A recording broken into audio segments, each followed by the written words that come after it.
we have with us. The management is with us. The stock has gained about 18% in the last 1 month. There is also a note by Badliwala and Karani, a broker, and they're saying that offshore division is set to break even as the entire offshore fleet will get repriced. They also say that GE Shipping remains well on track to generate between 3,500 to 4,000 crores in free cash by the end of FY25. Mr. G. Shivakumar, Executive Director and Chief Financial Officer at GE Shipping, is now joining us to take some questions. It's always a pleasure, Mr. Shivakumar. Good morning. Good to have you with us here. Prashant here. So I just want to start with that. The offshore fleet expected to see a repricing, which means, I'm assuming, price increases. Can you talk to us a little bit? What kind of repricing are you seeing? What are the market conditions like? With some context. Go on. Yeah, morning, Prashant. Thanks for having me. Yes, the offshore fleet will be coming up for repricing within the next 2 years. All the vessels, and we have 19 offshore supply vessels, all of them will come up for repricing in FY24 and FY25. And their pricings, based on latest market benchmarks, again, this is a tender-driven business. Pricing is based on L1 in India. But based on latest, so you don't know what finally you'll get. But based on latest done deals, there should be a significant improvement in the rates from what they are currently earning, which is the old contracts.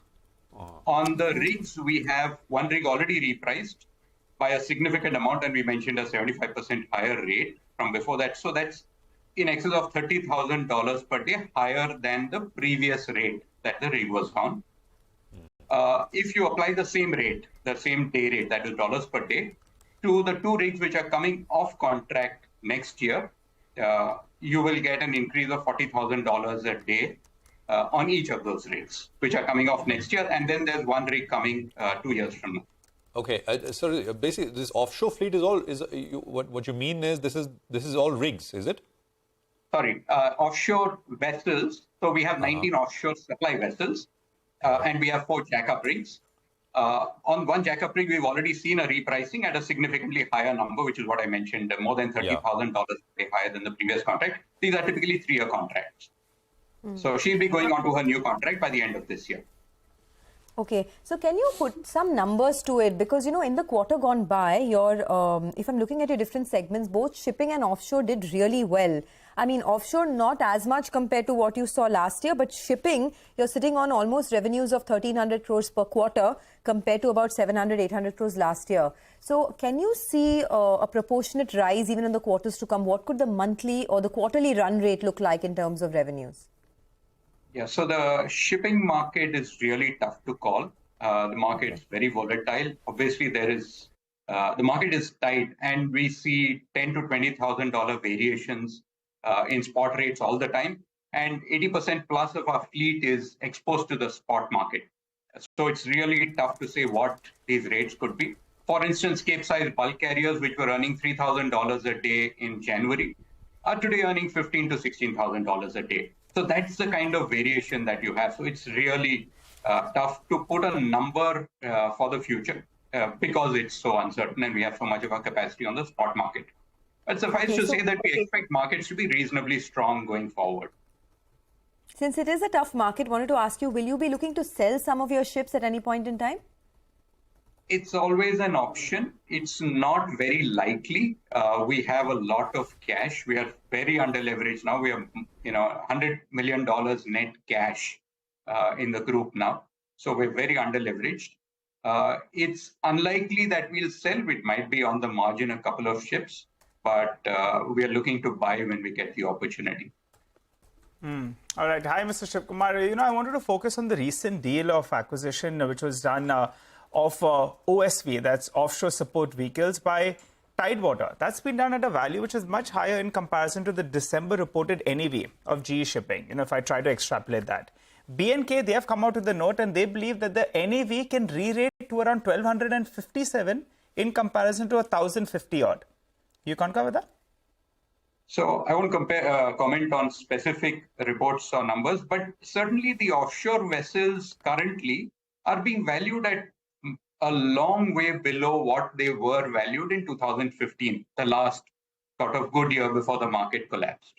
So there is scope for increase in values from here for offshore vessels if the market remains strong. So that's for sure that you could have a re-rating of the values of the offshore assets. They've already gone up probably 50 to 75% in value, and there is scope for them to go up more. How much could it go up? Any rough number you want to give us? No, it's just, when the markets take off, they just go a lot. So we'll wait by then for your reported numbers, and then we could compare the NAV, that you'll be reporting right now in comparison to the December quarter. But, fair to say anyways, the NAV that you're reporting of around 1,050 is much higher than the current stock price as well. Wouldn't doing a buyback make good sense? Yes, in theory, and it's always an option for us when regulations permit us to do it. Currently, we are in the shut period between two buybacks. We completed our last buyback in July 2022. So for 12 months after that, you can't launch another buyback. And therefore, we can only consider it in July 2023. And at that time, we will look at the price and we'll see what other options we have with regard to utilization of cash, capex, etc. So at current reckoning, we'll have to wait for a couple of months more, but it appears as a good option, right? Instead of buying more ships, going by the NAV and comparing to the stock price, it appears as a fairly good option. It's a decent option. Certainly, it's a decent option. And we were there in the market, you will recall, to do the purchase at up to 330 rupees a share. Again, the issue with the buyback is that there is a big tax leakage. And, at 600 rupees a share, let's say at today's price, there's a 130 rupee tax which is to be paid, which is a leakage. So that needs to be taken into account when thinking about a buyback. Mr. Shivakumar, can you tell us in previous instances of a recession, a US recession, a European recession, what has happened to shipping rates? And can we use that as an example, as kind of a roadmap? Because, as you said, shipping rates are when they go, both up and down. Go on. Yeah, absolutely. So good point. So the last time we had a recession, when we had the global financial crisis, shipping rates dropped off a cliff. And one of the reasons for them dropping off a cliff was that we are coming off 5 really good years in shipping. The order book, that is the pipeline of new ships which were joining the fleet, was very high. We had order books of 30 and 50%. So 30% for tankers, 50% for bulk carriers, which was a crazy number. So new ships just kept joining the fleet, and the supply overhang was terrible for a few years. And that's why earnings were very weak. Today, the order book, which is a pipeline of new ships to join the fleet for tankers and bulkers, is between 4 and 7%. And that is a very, very low number. We haven't seen this number for more than 25 years. It's not even the normal replacement rate. So we don't have that supply overhang. Even if you have normal demand growth, and remember that for tankers, that's oil demand, we are still not back to pre-COVID levels, though we've had a recovery from 2020. Okay. So what, can you just leave us with some numbers, since the market is still a bit tough? What kind of reasonable growth are you assuming in FY24 on the revenue side? And what could you do on an average on the margins as well? We have no capacity growth planned for this year. We have no capex plans. So our capacity is the same. So all we can hope for is revenue growth, where the costs don't change much. So all we can hope for is to have the day rates go up. But remember, we are coming off a year of very high tanker day rates. And dry bulk was low, and you could probably have some re-rating of dry bulk rates.